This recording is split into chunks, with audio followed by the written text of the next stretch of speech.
요셉이 이끌려 애굽에 내려가매 바로의 신하 치위 대장 애굽 사람 보디발이 그를 그리로 데려간 이스마엘 사람의 손에서 요셉을 사니라.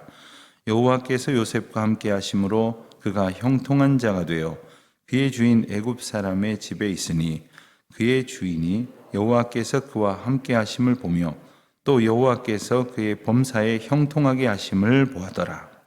요셉이 그의 주인에게 은혜를 입어 섬김에 그가 요셉을 가정 총무로 삼고 자기의 소유를 다 그의 손에 위탁하니 그가 요셉에게 자기의 집과 그의 모든 소유물을 주관하게 한 때부터 여호와께서 요셉을 위하여 그 애굽 사람의 집에 복을 내리심으로 여호와의 복이 그의 집과 밭에 있는 모든 소유에 미친지라. 주인이 그의 소유를 다 요셉의 손에 위탁하고 자기가 먹는 음식 외에는 간섭하지 아니하였더라. 요셉은 용모가 빼어나고 아름다웠더라. 그 후에 그의 주인의 아내가 요셉에게 눈짓하다가 동침하기를 청하니 요셉이 거절하며 자기 주인의 아내에게 이르되 내 주인이 집안의 모든 소유를 간섭하지 아니하고 다 내 손에 위탁하였으니 이 집에는 나보다 큰 이가 없으며 주인이 아무것도 내게 금하지 아니하였어도 금한 것은 당신뿐이니 당신은 그의 아내임이라. 그런즉 내가 어찌 이 큰 악을 행하여 하나님께 죄를 지으리까? 여인이 날마다 요셉에게 청하였으나 요셉이 듣지 아니하여 동침하지 아니할 뿐더러 함께 있지도 아니하니라. 아멘. 우린 창세기 말씀을 보면서 우리 38장에 37장과 39장이 자연스럽게 이어지는 그 가운데에 유다의 이야기가 들어 있었던 것을 보았습니다. 그런데 37장에서는 요셉의 이야기를 시작하면서 바로 이 야곱의 족보가 이러하다라는 말로 시작을 했습니다. 야곱의 족보, 즉 야곱의 가문을 통해서 하나님이 하신 일을 나타내시기 위해서 유다의 이야기도 요셉의 이야기도 사용되었다는 겁니다. 우리가 동화책 읽는 것이 아닙니다. 어떤 소설책 읽는 것이 아닙니다. 요셉의 이야기 또한 하나님께서 하나님 되셔서 하나님의 역사를 어떻게 구체적으로 이루어 가시는지를 우리에게 보여주시는 것입니다. 이 메커니즘을 잘 깨달으면 오늘 내게 어떻게 역사하시는지를 이해할 수가 있습니다. 우리는 생각할 때 내가 잘 되면 하나님이 나를 도와주셨고 내가 잘못되면 하나님이 나를 치셨고 아무것도 일어나지 않으면 하나님이 외면하셨나? 이런 식의 아주 단순하고 지엽적이고 이기적인 그러한 도식으로 생각을 할 때가 많습니다. 그러나 하나님께서 우리와 함께 하시면서 우리의 삶을 어떻게 이끌어 가시면서 하나님의 일을 이루어 가시는가를 알아볼 수 있도록 하시기 위해서 하나님께서는 야곱의 가문을 우리에게 보여주시는 것이고 그것을 야곱의 족보가 이러하다라고 말씀하시기 시작하시는 가운데에 유다의 이야기와 이제 우리 계속해서 오늘 요셉의 이야기를 보게 되는 것입니다. 1절 말씀을 보면 요셉이 이끌려 애굽에 내려갔다 했습니다. 우리가 37장에서 본 것처럼 요셉은 형들에게 팔리게 됩니다. 형들이 죽일까 어쩔까 하다가 이제 팔아넘기기로 하고 미디안 상인들에게 의해서 팔렸다고 했습니다. 그리고는 애굽으로 따라 아마 그 상단이 이동하는 것에 따라서 내려가게 되어졌고 그리고 애굽으로 팔려가게 되었습니다. 그런데 바로의 신하 친위 대장 애굽 사람 보디발이라고 하는 사람이 등장을 하는데 바로 이 사람이 요셉을 말하자면 이제 종으로 사서 자기 집의 일꾼으로 데려갔다는 말입니다. 이것을 설명하기를 이스마엘 사람의 손에서 사니라 1절이 이렇게 덧붙이는데 어떤 분들은 아주 세심하게 성경을 보시는 분들은 요셉이 형들에게 팔릴 때에는 미디안 상인에게 팔렸다 이렇게 기록이 되어 있는데 오늘 말씀에는 이스마엘 사람의 손에서 샀다 했으니 이게 뭐 중간에 한 번 더 팔리게 된 건가?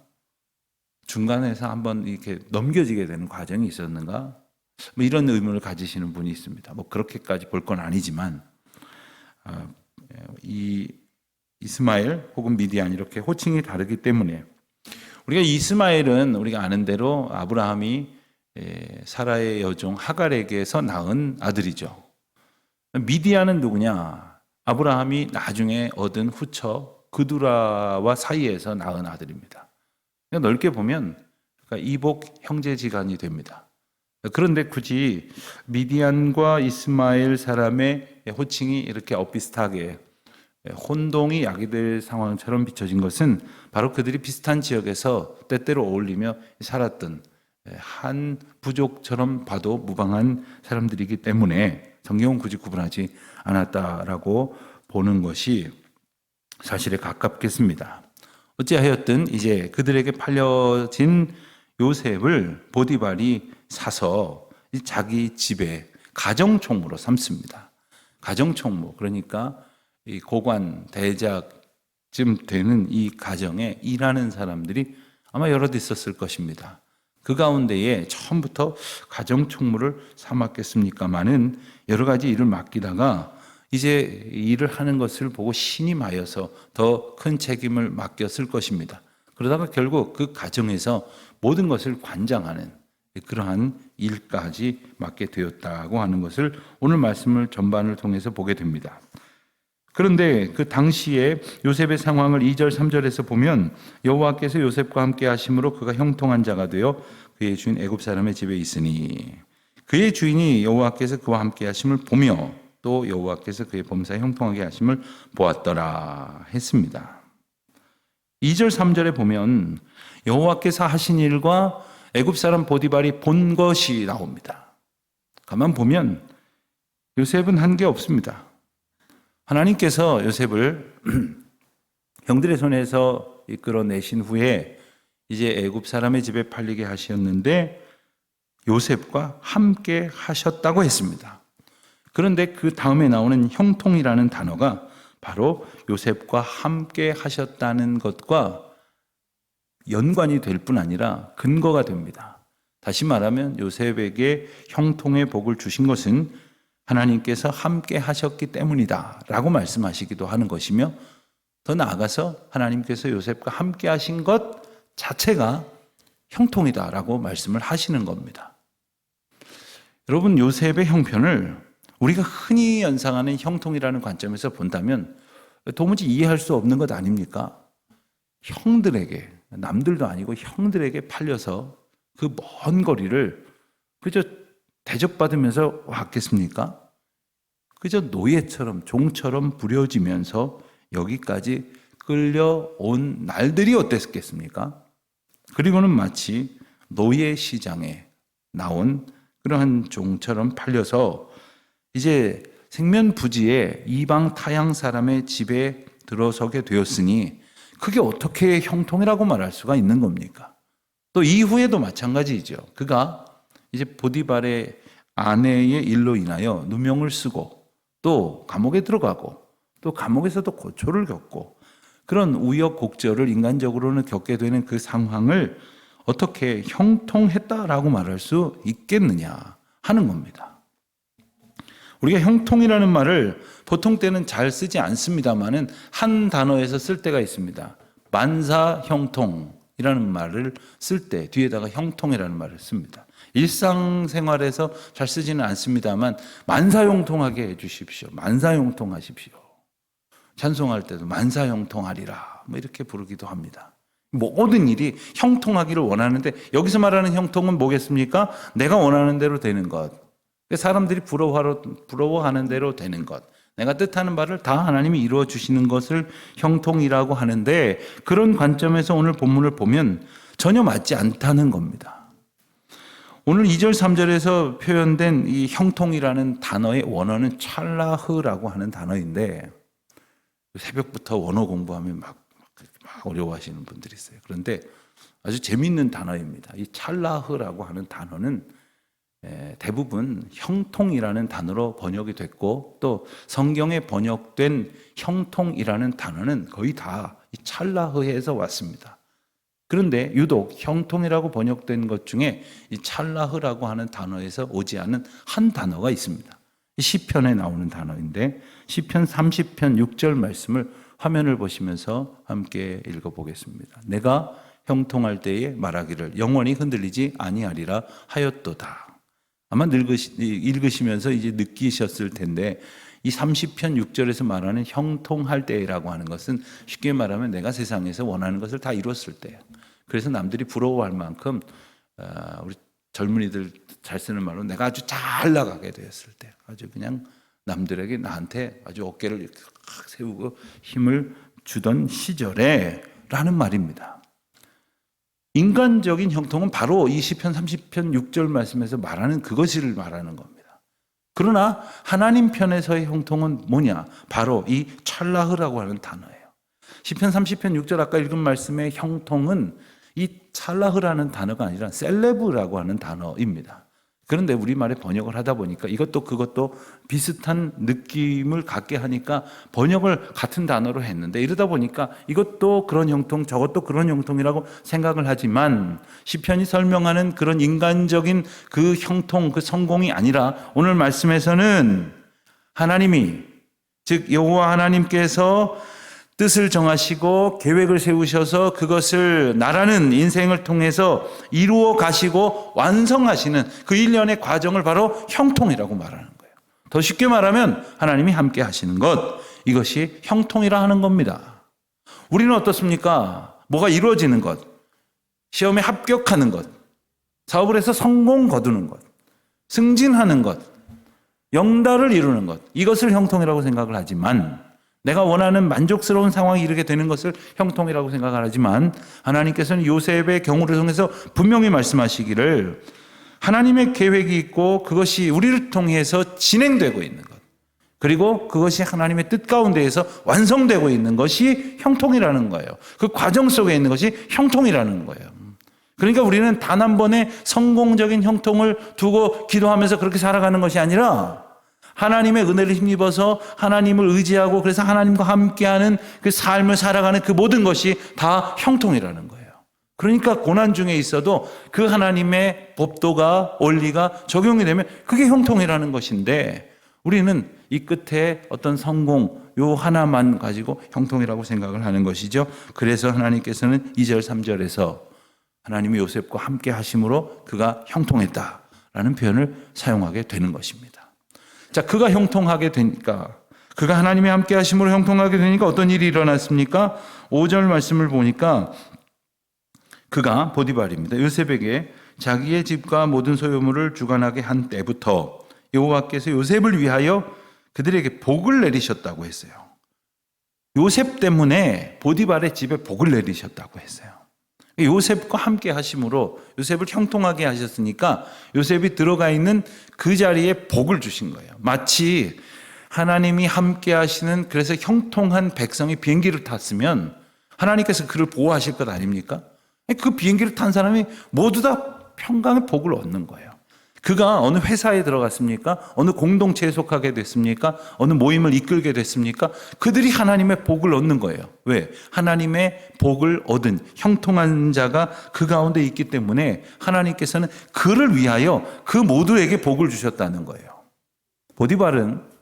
보디발의 가정에 있었던 사람들은 하나님을 아는 사람이 아니었습니다. 그러나 하나님께서 요셉 때문에 보디발에게 복을 주셨다. 저는 여러분들이 하나님께서 형통하게 하시는 은혜를 깨닫고 마음껏 감사하고 고백하며 사는 동안에 여러분 때문에 하나님께서 여러분이 속해 있는 곳곳마다 복을 주셔서 여러분을 통해서 하나님이 일하신다는 것을 다른 사람들이 깨달을 수 있을 정도로 하나님의 영광이 드러나고, 하나님께서 여러분에게 복 주신 것처럼 그들에게 복 주시고 그들이 하나님의 영광을 깨달아 하나님의 은혜의 자리로 나오는 놀라운 역사가 있게 되시기를, 하나님의 영광의 도구로 살아가시기를 주님의 이름으로 축원드립니다. 자, 그와 같은 일이 있었을 때에 요셉은 그 집에서 하는 모든 일이 하나님의 도우심을 힘입어서 주인의 신임을 받게 되었습니다. 그러나 여기에 한 가지 뜻밖의 상황이 펼쳐지게 됩니다. 이 보디발의 아내가 요셉에게 눈짓을 하고 동침하기를 청하는데 10절에 보니까 날마다 요셉에게 청하였다고 했습니다. 한 번쯤 유혹을 했는데 이 신실한 청년 요셉이 듣지 않으니까 그냥 아유 내가 잠깐 실수했구나 하고 그친 것이 아니라 이 여인이 날마다 요셉에게 청하였다 했습니다. 이건 심각한 유혹이 아닐 수 없습니다. 이것은 단지 아무 상관없는 사람이 상관없는 사람을 유혹한 것이 아닙니다. 어떻게 보면 이 요셉은 자칫 잘못하면 뒷일을 생각하지 않았더라도 자칫 잘못하면 쫓겨날 수도 있는 일이고 그리고 다른 누명을 쓰게 될런지도 모를 일입니다. 반대로 이 여주인의 마음을 얻으면 훨씬 더 자기가 아주 세상적으로 더 많은 것을 얻을 수도 있다는 계산을 했을런지도 모르겠습니다. 그러나 그는 이 죄와 유혹을 결과적으로 이겨냈는데 그 이겨내는 그 이유를 오늘 말씀을 통해서 설명하시면서 우리가 이와 같은 죄와 유혹을 이길 수 있는 영적 도식이 무엇인지를 생각하게 하십니다. 그것은 바로 인간적으로는 그의 주인에게 얻은 신임으로부터 가진 그런 바른 가치관이라 할 것입니다. 그는 말합니다. 9절에서 이 8절 하반절부터 보면 내 주인이 집안의 모든 소유를 간섭하지 아니하고 내 손에 의탁하였으니 이 집에는 나보다 큰 이가 없으며 주인이 아무것도 내게 금하지 아니하였어도 금한 것은 당신뿐이니 당신은 그의 아내임이라. 그렇습니다. 주인이 허용한 것이 있고 맡긴 것이 있고 금한 것이 있다고 하는 것을 그가 알았다는 거예요. 그러니 나는 내 마음대로 움직일 것이 아니라 주인의 뜻대로 움직여야 한다는 것을 깨달았기 때문에 그 가운데에서의 일종의 집안 내에서의 마땅한 질서를 지킬 수 있었다는 겁니다. 한 걸음 더 나아가서 그것만으로는 부족할 것입니다. 하나님의 백성이라면 모든 일이 하나님의 주권 가운데 있다는 것을 인정하시고 또한 하나님의 인도하심 가운데 있음을 믿고 신뢰하는 것이라 할 것입니다. 마지막 절에서 9절 마지막 부분에서 이렇게 말합니다. 그런즉 내가 이 큰 악을 행하여 하나님께 죄를 지으리이까. 이것은 바로 이 여인과 요셉의 문제뿐만 아니라 여인의 남편인 보디발과 요셉의 문제일 뿐만 아니라 요셉을 주관하시는 언제나 요셉 앞에서 요셉의 길을 인도하시는 하나님과의 문제라는 것을 그는 깨달았습니다. 여러분 교통순경이 보고 있으면 또 카메라가 여기저기 달려 있다고 하면 아마 교통신호를 일부러 위반하는 사람은 없을 겁니다. 조심할 것입니다. 지키려고 애를 쓸 것입니다. 하나님 백성으로 살아가는 우리가 하나님 앞에 있음을 깨닫는 것. 그래서 하나님께서 나를 보호하시고 인도하실 뿐만 아니라 나를 지켜보고 계시다고 하는 사실. 그것만 바르게 깨달아도 우리는 많은 죄와 유혹을 이겨낼 수 있을 것이고 또 반대로 낙심하지 않을 것이고 그리고 괴로워하지 않을 것이고 비관하지 않을 것입니다. 내 멋대로 생각하는 것으로 인해 끝없이 교만하지도 않을 수 있는 것도 그리고 끊임없이 나를 수렁으로 내몰지 않을 수 있는 것도 지금 내 목전에 여호와 하나님께서 나와 함께 하시겠다 하는 것입니다. 우리 자녀들을 키울 때도 마찬가지입니다. 사실 우리 자녀들이 눈앞에 있을 때는 안심하다가 눈 밖에서 벗어나면 염려하는 경향이 있죠. 근데 가만히 생각해 보면 내가 항상 붙어 있으면 뭘 얼마나 잘 키웁니까? 뭘 얼마나 대단한 걸 합니까? 그러나 하나님께서 지금 그의 목전에서 그를 지키시고 인도하신다는 이 신뢰와 믿음이 없으면 하나님 앞에 나의 이 모든 염려를 의탁하지 못합니다. 코람데오라고 말하죠.